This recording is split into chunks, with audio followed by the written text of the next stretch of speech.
The Fest ini kan event terbesar juga ya, event Asmaya juga. Waktu itu sempat ramai juga, sekarang lagi trending Korea-Koreaan. Lu juga sempat datang ke Korea-Koreaan juga waktu di The Fest tahun 2016-2017 ya, CL29 sama Epic High. Iya. Itu terus ngundang artis Korea itu kayak gimana sih bro? Sama nggak sih kayak tadi internasional tadi lu bilang itu? Adalah perkara ikat rambut. Kita nggak bisa nih, ini nggak ada. Boleh nggak ikat rambut biasa? DWP tahun ini sama The Fest tahun ini gimana bro kira-kira planningnya?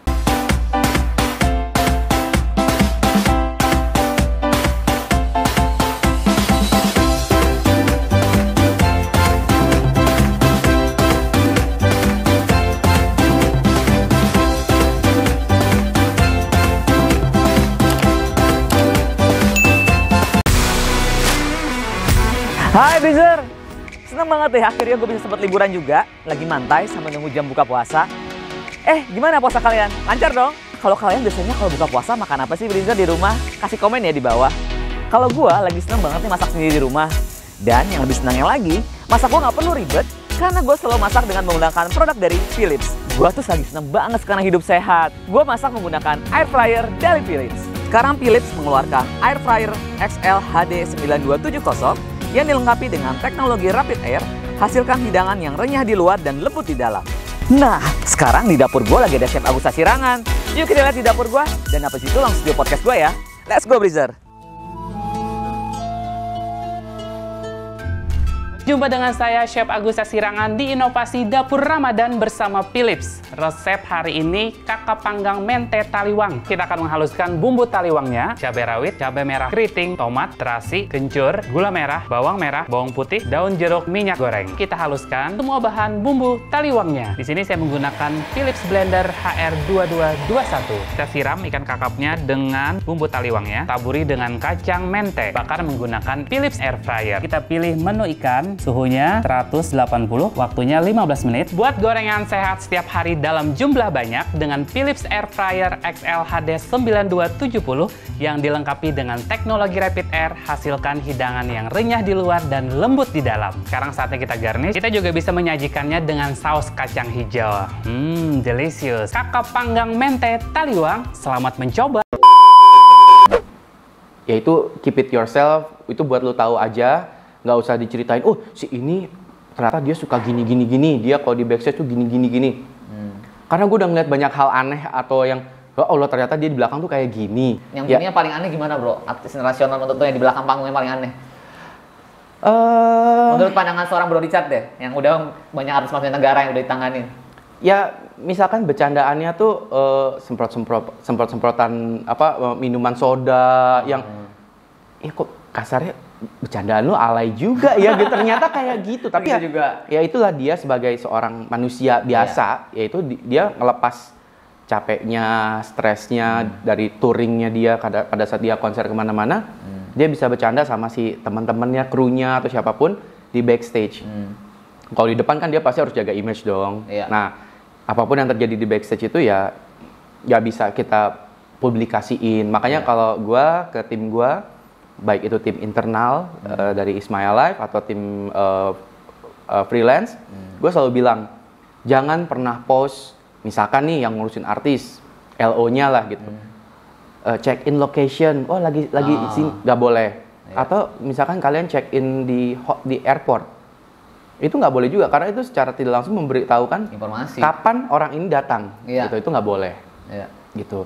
Dan gue juga selalu bilang, ya ini sih gua aja ya, gua nggak tahu kalau misalkan dari promotor lain, tim lain seperti apa rules kerjanya, tapi kalau gue selalu bilang jangan pernah minta foto, karena kesempatan foto itu biasanya akan datang sendiri ketika kalau lu kerjanya udah benar, manajer yang lihat lu kerjanya benar, artis yang lihat lu kerja benar, mereka bahkan sering kok nawarin mau kita besok udah nggak ketemu nih gini-gini, mau foto nggak? Mereka nawarin, karena mereka seneng. Oh lu udah bantu mereka, udah ngebantu mereka selama di Jakarta, selama untuk show-nya. Mereka, foto yuk, gitu. Makan gue sering kok gue bahkan kayak sebenarnya nggak pengen foto sih, cuma diajakin ya udah foto. Bro, bicara The Fest ini kan event terbesar juga ya, event Asmaya juga. Waktu itu sempat ramai juga, sekarang lagi trending Korea-Koreaan. Lu juga sempat datangin Korea-Koreaan juga waktu di The Fest tahun 2016-2017 ya? CL sama Happy High. Iya. Itu terus ngundang artis Korea itu kayak gimana sih bro? Sama nggak sih kayak tadi internasional tadi lu bilang itu? Kalau Korea, memang kalau konser, single konser itu It's My Life belum pernah ya. Iya. Tapi gue kadang-kadang belajar dari teman-teman yang biasa handle mereka. Beda. Bedanya di mana? Hampir semua bilang kalau artis Korea itu jauh lebih ribet. Oh iya? Yes. Ribet. Kayak apa ya ribetnya yang mungkin satu faktor bahasa ya. Nggak semua. Mereka datang nggak bisa bahasa Inggris. Gue pernah ke Korea tuh susah bahasa Inggris. Iya. Kan? Gitu. Ya. Mungkin ada beberapa band yang manajernya satu bisa ngomong bahasa Inggris, tapi yang lain tuh bergantung sama translator. Gitu. Dan biasanya kalau Korea itu mereka punya beberapa manajer ya. Iya. Nah, jadi kadang-kadang manajer A bilang ini, manajer yang B bilangnya beda, yang C nanti bilangnya beda lagi. Jadi kadang-kadang kayak, jadi yang mana yang harus diikutin yang mana gitu kan. Lebih ke situ sih. Terus yang gue dengar juga kalau masalah makanan, mereka biasanya lebih ya agak ribetnya karena mereka prefer Korean food. Iya. Yang harus kayak bisa dibilang tengah malam misalkan lagi loading nih kru-krunya, oh minta makan ini. Kan restoran Korea udah tutup ya. Gitu. Jadi lebih ke situ. Tapi kalau waktu gua CL karena dia juga waktu itu kan cuman hitungannya konser festival jadi nggak terlalu ribet. CL-nya juga mungkin juga apa ya, orangnya juga nggak terlalu yang ribet juga. Jadi dari tim, karena gua nggak megang langsung waktu itu, tim gue yang megang, nggak terlalu ribet. Dan satu cerita yang gue inget ya adalah perkara ikat rambut. Ikat rambut apa ikat rambut? Jadi di salah satu ridersnya CL tuh dia minta ikat rambut, kalau nggak salah warna hitam atau bening ya, gue lupa. Tapi disebutin tuh mereknya. Oke. Kita bingung, merek ini nggak ada di sini. Terus kita counter dong, kita bales, kita nggak bisa nih, ini nggak ada, boleh nggak ikat rambut biasa? Oh nggak, harus gini. Kita bingung dong, apa sih pentingnya ikat rambut harus merek khusus gitu? Apakah dia di endorse atau apa gitu? Ketika mereka udah nyampe, kita tetap bilang, gue tetap nggak dapet nih merek yang lo mau. Ternyata itu kan berarti yang menjawab kan manajemennya dia lah ya, yang di office. Ketika kita bertemu dengan manajer di lapangan, dia bilang, enggak, ikat rambut aja. Itu nyarinya udah sampai sakit kepala, nyari online, mau nitip temen apa segala macam. Ternyata akhirnya ya udah kita beliin aja ikat rambut. Ya yang biasa lah, yang ada di toko aksesoris atau apa itu. Udah itu doang. Walah. Itu baru terselesaikan di hari acara. Hari H. Karena akhirnya kita bisa, karena dia nyampainya malam kalau nggak salah, waktu itu tengah malam, pas lagi breakfast, LO-nya gue suruh tanya, coba tanya ini masalah ikat rambut gimana sih, kok nggak selesai gini. Ini udah sebulan mas, perkara kan ya, pasti ada aja yang kita istilahnya counter ya. Kita bales kalau kita either kita nggak bisa sediain, kita nggak mau, atau kita nggak sanggup, gitu. Tapi dia bales nih, oh ini harus. Oke. Ternyata harusnya itu adalah harus menyiapkan ikat rambut, tapi dengan warna hitam atau transparan itu. Jadi ya, again mungkin masalah bahasa, gitu. Epic High, di luar dugaan mereka sangat santai. Oh ya? Ya karena gue tanya sama LO-nya, biasanya kalau ada artis-artis yang bisa dibilang kita tanda kutipkan high profile ya. Yang high profile bukan artinya dia lebih dari artis lain, tapi berpotensi ribet gitu. Gitu gue selalu nanya, gimana mereka? Enggak kok ribet, santai banget. Bahkan sempat ada yang mau jalan-jalan ke mall sendiri, apa segala macem. Jadi mereka santai gitu. Meskipun mereka tahu fanbase mereka di sini lumayan besar ya. Ternyata enggak, mereka orangnya santai-santai, mereka juga friendly lah gitu. Tapi kalau untuk sekarang, kalau nggak salah waktu pas yang CL kan hujan deras kalau nggak salah waktu itu. Gimana sih bro, kalau misalnya tiba-tiba ada artis luar negeri datang hujan gitu, kendala buat dia, lu ribet nggak sih? Biasanya yang mereka concern adalah masalah keamanan si artis saat di stage. Apakah licin, kemudian listrik, ya kan itu. Jadi biasanya mereka lebih concernnya di situ. Kalau masalah hujan, ya mereka juga pasti pernah lah show-show di luar ruangan outdoor yang udah hujan. Tapi mereka lebih memastikan aja ini aman, terutama untuk si performer dan juga untuk si penonton. Gitu. ada kemungkinan nggak mau datangin artis Korea lagi buat di Ismaya? Ini kan sekarang lagi booming banget nih. Coba fans Korea kasih komen di bawah, dan siapa yang datang di acara With The Fest kasih komen juga di bawah. Ada kemungkinan? Kemungkinan itu pasti selalu ada. Ya. Cuman balik lagi kayak tadi jadwal ya. Ya. Kadang-kadang kita mau bawa mereka untuk misalkan bareng pas lagi With The Fest deh, kita mau Ya. ajak siapa? Misalkan Big Bang. Oh, jadwalnya nggak cocok. Ya udah, mungkin lebih ke situnya. Ya budget juga kan kita harus lihat juga nih. Lebih mahal nggak sih artis Korea sama artis internasional bro, secara budget? Ada beberapa artis Korea yang gue tahu lebih mahal. Oke. Karena lebih mahal dalam artian gini, bayaran fee-nya dia sebagai artis, dan juga biaya yang harus ditanggung ketika bawa mereka dan rombongannya. Ridersnya, Iya. terus tour partinya, jumlah orangnya kadang-kadang bisa sampai 40, 50, apalagi kalau misalkan konser tunggal ya, itu pasti lebih banyak. Oke. Orang dan barang yang dibawa kadang-kadang misalkan harus ngirim alat teknis yang harus disewa dari luar negeri misalkan. Nah, itu kan juga jadi pertimbangan dari pihak promotor, apakah biaya ini nantinya akan ketutup nggak nih untungnya gitu. Iya. Selalu untung apa pernah rugi mas? Kan dengan riders artis yang segambreng Iya. tadi, biayanya segala macam. Jujur kalau awal-awal kayak DWP ya, itu pasti ada ruginya. Iya. Tapi ruginya juga relatif ya, dalam artian rugi gini. Nggak selalu melulu tentang uang ya. Iya. Tapi misalkan reviewnya nggak bagus, penonton pada komplain gini gitu, itu juga rugi, hitungannya rugi. Iya. Gitu. Jadi nggak melulu tentang uang. Tapi kalau misalkan pasti nggak ada promotor yang mau bikin event terus maunya rugi, enggak. Iya. Ya, tapi gimana caranya kita meminimalisir kerugian itulah. Iya. Gitu. Jadi kalau dibilang untung, ya kalau nggak untung Ismail Live mungkin udah gulung tikar dari Iya kapan lah. tahun. Bicara kalau DWP gue pernah datang selalu rame, nggak pernah sepi. Gimana sih bro, by the way, lu bisa datangnya DWP itu kayak kemarin bersamaan kayak misalnya Calvin Harris, terus ada Z, ada juga itu semua artis besar itu di JJ itu bersamaan bisa datang di tanggal yang sama, nyocokin jadwalnya pasti kan susah kan? Itu kurang lebih setahun sebelumnya sih udah nyocokin jadwal. Tahun sebelumnya udah harus book duluan. Jadi kita udah menentukan tahun depan kita mau bikin DWP tanggal sekian di sini. Kita udah book tuh, tempatnya udah kita book, artisnya kita juga langsung informasi, kita maunya tanggal segini. Udah fix. Jadi kalau misalkan sebelum atau sesudahnya dia ada tawaran untuk main di negara lain, kita udah duluan. Misalkan habis ini dia ada tawaran di Singapura, tapi Singapura juga nawar di tanggal yang sama. Oh, nggak bisa, kita udah duluan. Pernah nggak ada tiba-tiba cancel? Lu udah book? Kalau artisnya harus besar semua tuh. Kalau cancel ada beberapa kali itu terjadi di saat WTF atau DWP ya. Tapi itu lebih ke isu balik lagi dari pihak artisnya. Misalkan ada yang paspornya bermasalah, masalah kesehatan dia mungkin kecapean atau apa, atau ada urusan keluarga dia harus balik ke negaranya gitu. Oke. By the way, lu bro, selama lu artis-artis di Ismaya itu kan pasti dengan ridersnya segambreng dari banyak yang ribet itu. Pernah nggak lu nggak sanggup untuk memenuhi, dan sedangkan di H-1 nih mereka mau cancel gara-gara lu riders yang nggak lu penuhi, nggak bisa penuhi? Biasanya ada, tapi mereka bahkan sampai ngancem loh. Wah, kita pernah? bisa gitu. Mereka bisa ngancem. Wah, kita kan kalian udah taken kontrak, tapi kenapa ridersnya nggak sanggup disediain? Kita bilang, bukannya kita nggak sanggup, tapi barangnya nggak ada. Iya. Di Indonesia mungkin buat mereka itu hal, di supermarket di luar ada kok, gini. Ya kita bilang, di tempat lu ada, di tempat kita nggak ada. Dan itu hitungannya barang import. Dan nggak semua barang import kan masuk. Iya. Kalau gue harus, misalnya gue harus terbang ke Amerika sekedar beli satu hal kecil. Yang tadi lo ke Los Angeles. Kalau itu kan kebetulan Iya. gue lagi ke sana gitu. Iya.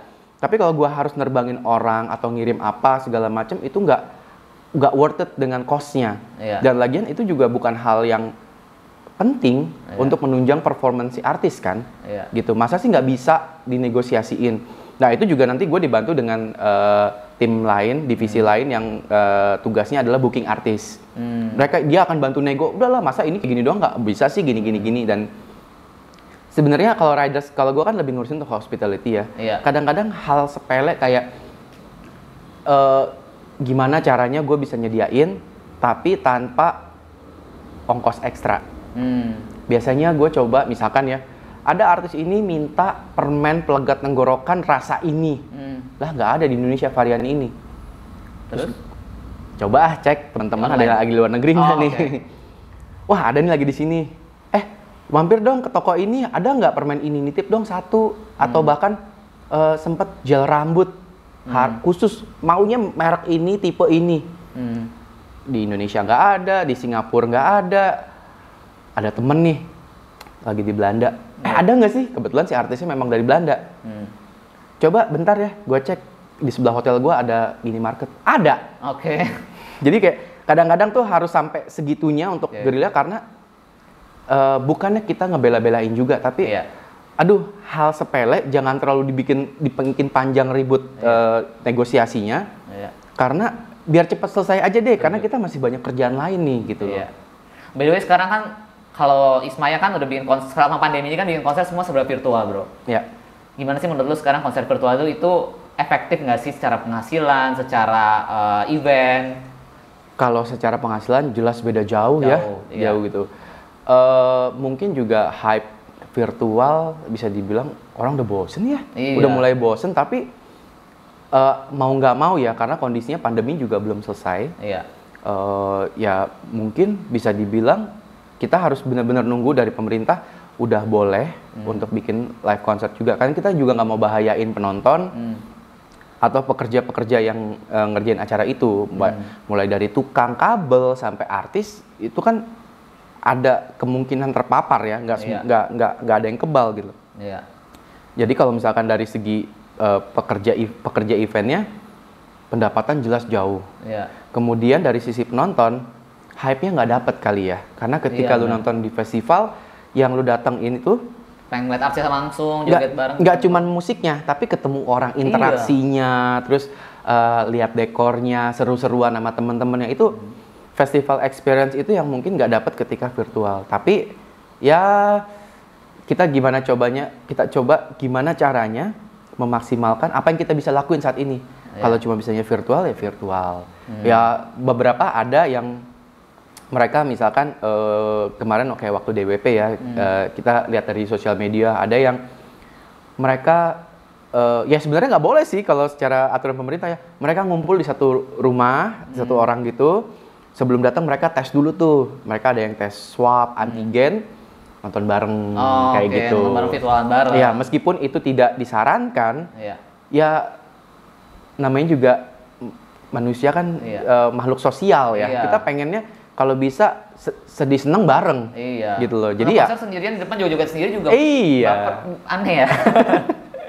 Gitu sih. Jadi ya memang pandemi ini sesuatu yang berat buat semua orang ya. Nggak cuma dari segi ekonomi, dari segi pekerjaan, tapi dari sisi apa ya, mental kita juga. Aduh, yang biasanya kita kayak, aduh gue lagi suntuk nih. Aduh, minggu depan ada konser ini, gue mau refreshing.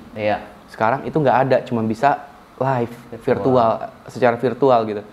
Ya udah, mau nggak mau itu yang apa ya, harus jalani ya, dijalani. Tapi gue cuma bisa bilang sabar dikit lagi, ini bakal selesai kok gitu loh. Karena kita juga nggak mau lama-lama kan. Iyalah.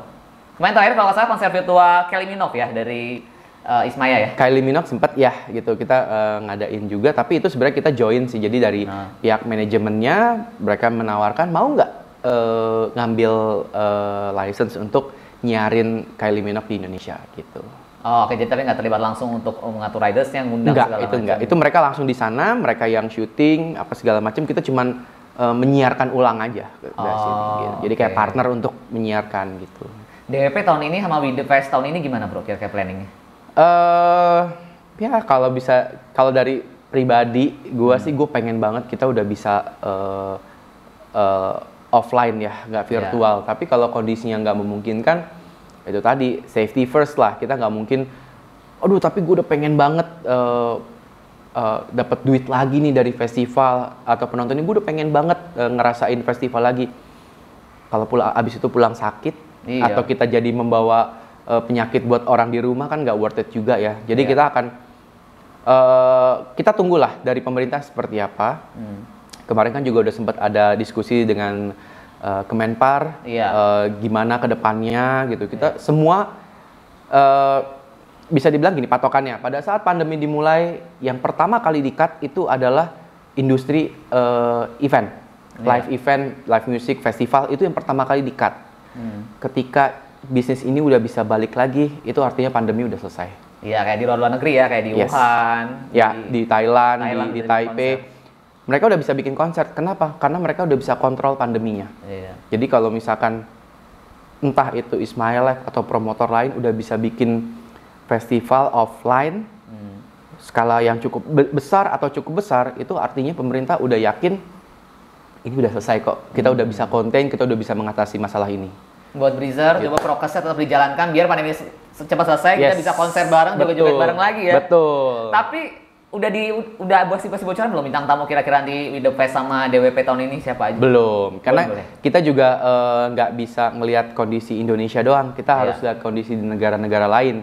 Apakah memungkinkan nggak sih mereka datang ke Indonesia? Karena kan setiap negara punya kebijakan masing-masing masalah traveling ke luar negeri saat ini ya gitu loh. Karena kasihan juga gitu, mereka misalkan datang ke Indonesia harus karantina 2 minggu. Iya. Nanti pada saat mereka misalkan pindah negara atau pulang ke negaranya karantina lagi, itu udah sebulan sendiri di jalan. Jadi banyak yang masih kayak aduh pikir-pikir deh untuk show ke Indonesia atau negara lain saat ini ya, nggak cuma Indonesia tapi negara lain tuh mereka juga masih menunggu dan pikir-pikir karena semua nunggu negaranya aman, negara yang akan didatangi aman, baru deh ya mungkin insya Allah di 2022 ya semuanya udah vaksin udah beres segala macem, terus mungkin dari negara atau dari WHO juga udah membolehkan.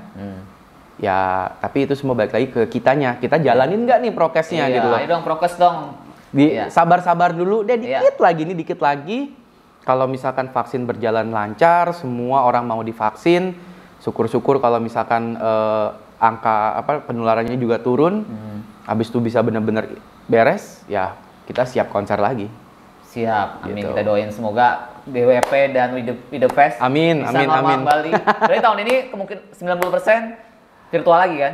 Ya bisa dibilang begitu, tapi kita ngelihat progres beberapa bulan ke depan lah. Tapi ada kan? DWP Insya Allah ada. Insya Allah artisnya ada. artis yang isi acaranya udah pada di kontak, udah pada di booking kan? Sudah mulai, tapi kita belum berani untuk announce lah, karena kita masih ya itu tadi kita masih wait and see lah, kita masih tunggu dan lihat dulu perkembangannya. Oke, Gitu. tapi sekarang Bro Richard gue lihat di Instagramnya sekarang ternak ayam juga ya. Kan tadi gue mikir gini loh, gue pikir nih orang apa karena eventnya nggak ada gitu kan, jadi sekarang ternak ayam. Ya itu hasil belajar selama pandemi, karena tadi gue bilang di saat pandemi muncul di Indonesia, yang pertama di-cut adalah izin keramaian. Iya benar. Bikin event, bikin festival itu langsung di-cut. Iya. Gue belajar ketika pandemi ini kita juga harus berkembang lah, masa cuma gitu-gitu aja. Iya. Yaitu jadi sampingan yang mungkin bisa jadi sesuatu yang menghasilkan buat gue nanti ke depannya di luar sektor bisnis ini, bisnis entertainment ini. Jadi itu lebih kayak personal gue aja, kayak oke, gue harus punya backup usaha lain yang tidak ada hubungannya dengan si entertainment ini, gitu. Luar biasa, ini entrepreneur sejati. Kayak the next entrepreneur Amin. selanjutnya. Titik terendah Bro Richard selama jadi orang di belakang layar sebagai promotor ya jatuhnya, di promotor Ismaya. Titik terendah apa? Kalau titik terendah dari segi penghasilan lah ya, kita ngomong belak-belakan ya, iya. ya pada saat pandemi ini. Oke, ini berarti sekarang ini merupakan titik terendahnya. Ya, tapi kalau event itu kita up and down ya, dalam artian misalkan bikin DWP ada isu gitu, aduh kayak gimana ya rasanya, kok kita udah nyiapin event ini berbulan-bulan ada kejadian tidak mengenakan gitu. Atau misalkan pada saat WTF sempet tuh lagi artis utamanya main, listriknya ngedrop. Oh pernah? Ngedrop, technical issue lah. Iya. Ngedrop sih karena aduh itu udah artis terakhir. Iya. Kenapa ada kejadian gitu? Itu drop juga. Itu sesuatu yang ngedrop tapi jadi pelajaran. Oke, next time kita harus begini-begini, secara teknisnya harus dipelajarin dan harus diantisipasi. Tapi kalau dari segi general ya pandemi COVID-19 ini yang paling mukul paling berat sih. Iya. Dari segi kita juga harus kita cancel beberapa konser. Konser besar juga ya, nggak cuman WTF, DWP yang harus di-switch jadi virtual, tapi kita juga ada beberapa konser besar, artis yang terpaksa kita postpone untuk sampai waktu yang tidak bisa ditentukan. Gitu. Jadi kita benar-benar ya kayak bisa dibilang mati suri gitu ya. Dan itu nggak berlaku cuma Ismail Live juga, teman-teman promotor yang lain juga ngalamin yang sama. Kita pengen bikin ini, aduh kepentok ini. Kita pengen bikin ini, kita tahu konsekuensinya. Jadi kita cuma bisa bikin plan dan bikin plan dulu sementara ini gitu. Oke. Apa pesan dari Bro Richard buat semua penonton, pencinta konser di Indonesia, buat penonton YouTube channel gue? Untuk saat ini bersabar-sabar dulu ya, karena kita memang belum bisa sebebas kayak dulu. Kita belum bisa nonton konser bareng sama temen-temen, makan bareng apa. Ditahan dulu lah, karena dikit lagi kita juga, gue yakin kita dikit lagi akan lewatin fase yang terberatnya ya. Tinggal masalah penanggulangan dengan vaksin dan segala macem. Kemudian kalau misalkan ada teman-teman yang tertarik, gue pengen deh kerja di backstage, jadi entah itu jadi stage manager, floor manager, apapun itu, gue cuma bilang ini dunia yang terlihat seru, menarik karena bisa ketemu dengan artis ya, bisa ngeliat di balik layar, tapi di satu sisi ini dunia bisnis yang kecil, orangnya itu aja. Sekali ngelakuin sesuatu yang fatal, itu akan kesebar. Lu nggak bisa kerja lagi di backstage karena orang udah meragukan lu, kayak aduh lu gini sih kemarin gini-gini, itu akan kesebar. Jadi banyak teman-teman terutama kalau misalnya kayak lagi mau WTF, DWP, mau dong kerja jadi freelance gini. Tapi motivasinya adalah supaya bisa masuk backstage. Itu sayang banget karena menurut gua itu tadi, karena dunianya sempit ya, dalam artian orangnya itu aja. Ketika ada satu anak baru masuk, wah bagus nih, gue akan merekomendasikan dia untuk kerja di event lain. Atau misalnya ada temen, lu pernah kerja bareng dia nggak? Pernah. Oke kok, gini, meskipun masih baru, experience masih sedikit, tapi dia mau belajar, orangnya gini. Gue nggak sungkan untuk merekomendasikan, meskipun gue nggak dapet untung apa-apa dari dia, nggak apa-apa. Karena apa? Karena ya itu peluang buat dia. Tapi ketika dia ngelakuin yang fatal, ya gue juga sebagai mungkin temen dari promotor yang lain, Chat, ini gimana anak ini? Aduh jangan deh, kemarin dia colongan foto sama artis gini. Gue harus ngomong apa adanya gitu. Jadi kalau memang udah ada kesempatan untuk masuk ke dunia entertainment, khususnya di backstage atau mungkin artis manajemen, gunakan kesempatannya sebaik-baik mungkin. Setuju gitu. Karena dunianya kecil ya. Iya, dan yang utama adalah kepercayaan, trust. Trust. Sekali trust itu dirusak, mungkin bisa diperbaiki, tapi mungkin juga enggak sama sekali. Gitu. Luar biasa. Ada lowongan nggak di Ismaya? Siapa tahu, pasti banyak yang nanya, ada lowongan nggak sih di Ismaya Live? Lihat aja di websitenya Ismaya, di situ ada kolom karir, nah situ selalu diupdate kok.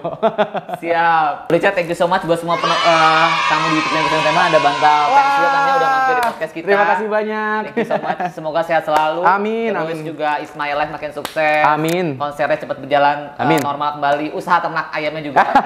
Siap. Terima kasih banyak. Thank you so much. Jangan lupa semua teman-teman untuk subscribe, like, komen di bawah. Kira-kira besok mau toko di belakang layar siapa lagi atau tema apa lagi yang kalian mau denger ceritanya buat di Ngobris Podcast kita. Bye-bye.